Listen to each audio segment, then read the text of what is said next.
dentro de la guerra que se hacía. Ahora bien, todo eso ocurre antes del 9/11. La historia no solamente de Estados Unidos, sino del mundo cambió con Al-Qaeda, con Osama Bin Laden y con el 9/11.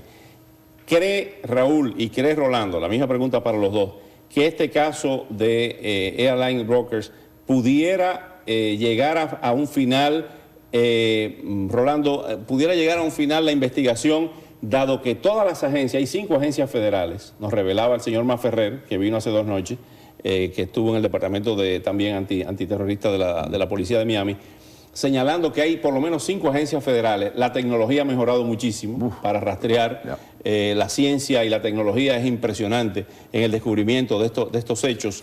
¿Cree que ahora, con el foco que hay contra el terrorismo por parte de Estados Unidos, pudieran hallarse él o los culpables o las culpables de esto? Bueno, lo que a mí me sorprende es que pudiera ser originada aquí en Miami, porque es jugarse 20 años de prisión. Mínimo.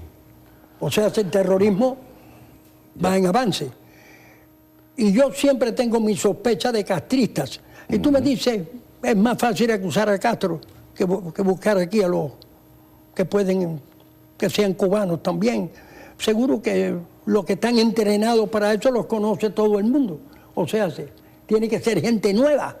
O tiene que ser, y ya los viejos que pudiéramos llamar terroristas, ninguno está en funciones, creo yo. O sea, esperemos. No queremos. Muchos fueron a la cárcel, pasaron tiempos de prisión y de prisiones, y me luce también que las únicas gente que han podido cometer crímenes aquí y no se han descubierto nunca han sido los originados por Castro. Ese es un tema interesante. Castro los prepara y los saca en 24 horas, están fuera del país. El libro de Latell, que tuvo aquí Brian Latell, habla de los sicarios de Castro. En alguna de sus investigaciones, Raúl, ¿encontraron ustedes indicios de que esos actos terroristas fueran cometidos por La Habana, o sea, ordenados por Fidel Castro? En varios. ¿En varios? ¿Cuáles? No puedo, porque en estos momentos esos casos siguen abiertos. Ya. Oscar, esos casos son considerados casos fríos, cold cases, y siguen abiertos, pero sí. Tuvimos indicios en varios casos de que el gobierno de Fidel Castro y sus agentes aquí estaban involucrados en eso. Sí se sospecha en estas alturas de que el gobierno de Fidel Castro pudo haber estado involucrado en la muerte de Kennedy. ¿Por qué no? En Miami. Claro. O sea, si llegaron hasta allí, hasta la Casa Blanca, ¿por qué en Miami no? Exacto. Nunca se supo del crimen de Perullero, por ejemplo. Estuvimos con Nelda Fontichela, su hija aquí, que ha sido portavoz de la policía del condado, y ella se quejaba aquí en el programa de que llegó un momento que la investigación se detuvo y no ha seguido. Nelda y yo hablamos. Ella estuvo en mi oficina creo que hace 2 o 3 años, porque yo estuve involucrado en la investigación. En la periferia. Vamos, a las personas, hay mucha gente que acaba de llegar a Miami o que ha llegado hace muy pocos años que no sabe de quién estamos hablando. Era un señor Perullero. Juan José Perullero era exbrigadista y era presidente de la Brigada 2506. Y fue matado frente a su casa. En aquel momento sí había y sigue existiendo un sospechoso.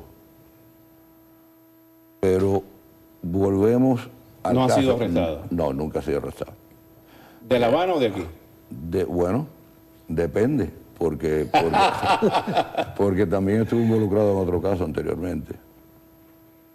Me río porque eso depende siempre de ustedes. Cuando le preguntaba a Brian, no de la tragedia esta, que nadie se puede reír de eso, pero el caso de Brian Latell, no lo sé y no lo puedo decir. Entonces uno escoge, ¿no? Correcto. Pero sí hubo sospechoso en el caso de Perullero. Sí.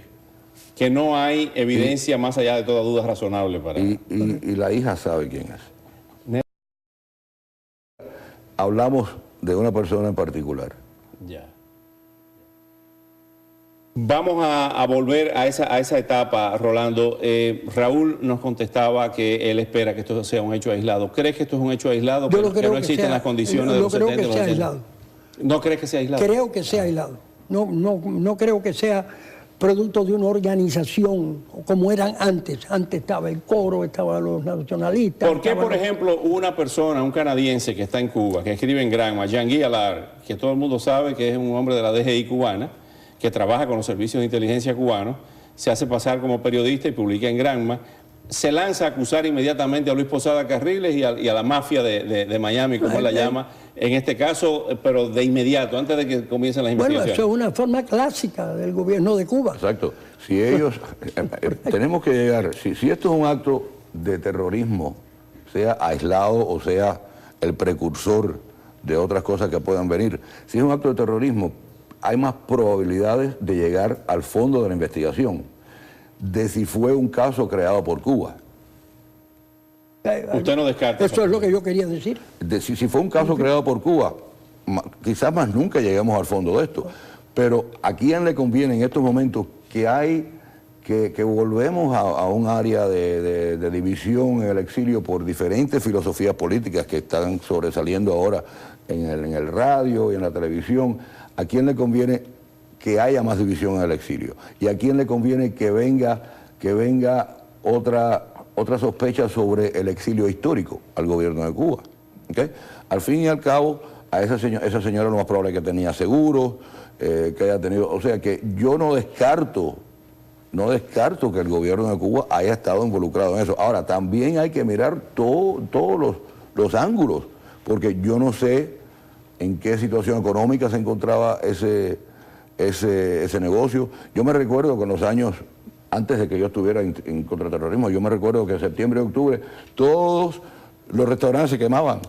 Entre septiembre y octubre. Porque había que llenar el income tax. No, porque era una época súper floja aquí en esta área. Y yo me recuerdo que siempre que había un fuego en aquellos años, en septiembre y octubre, en un restaurante, siempre se consideraba intencional. De todas maneras, como usted decía, este es un acto criminal y estamos esperando las investigaciones que lleguen al final, ¿verdad? Y que sean arrestados los culpables o el culpable de todo esto. Nunca se supo, nunca hubo arresto en el caso de Lilian Rosa Morat, ni de su esposo, el arquitecto Ramírez, acribillados a balazos a la salida de una emisora de radio aquí en Coral Gables, cerquita, en la misma cuadra de esta agencia de viajes. Ahí hubieron varios ángulos que se estaban considerando. Varios ángulos. Varios ángulos, que vamos a hacerlo en otro programa. Vamos. Vamos a hacerlo. Rolando, es un honor haberte tenido aquí. Gracias. ¿Qué tienes que decir para concluir este tema? Bueno, tengo que decirte una cuestión. Los terroristas, como lo quisieron llamar, fueron entrenados por los Estados Unidos. Mi posición aquí es bien difícil. Esta es buena para Raúl, que es policía. Pero el terrorismo yo no lo puedo condenar, porque todos fuimos entrenados en el terrorismo y lo hacían creyendo que eso complementaba nuestra lucha. No había la intención de ser terrorista por matar ni nada, sino que ellos creían que lo que estaban haciendo pues movilizarían un sector favorable a la lucha. ¿Y qué pasó después? ¿Los abandonaron entonces? No hubo abandono, cambiaron las cosas como tienen que cambiar.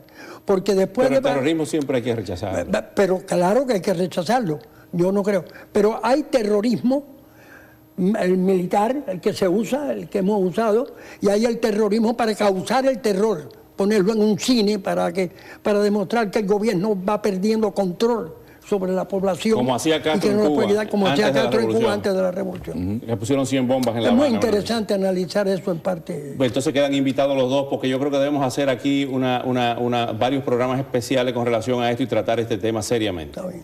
Muchísimas gracias, Rolando. Gracias, Raúl. Gracias por venir. Gracias por invitarme. Cuando regresemos, el drama de las familias con niños con necesidades especiales que han visto cómo se reducen significativamente los fondos federales y estatales de ayuda. Una verdadera tragedia.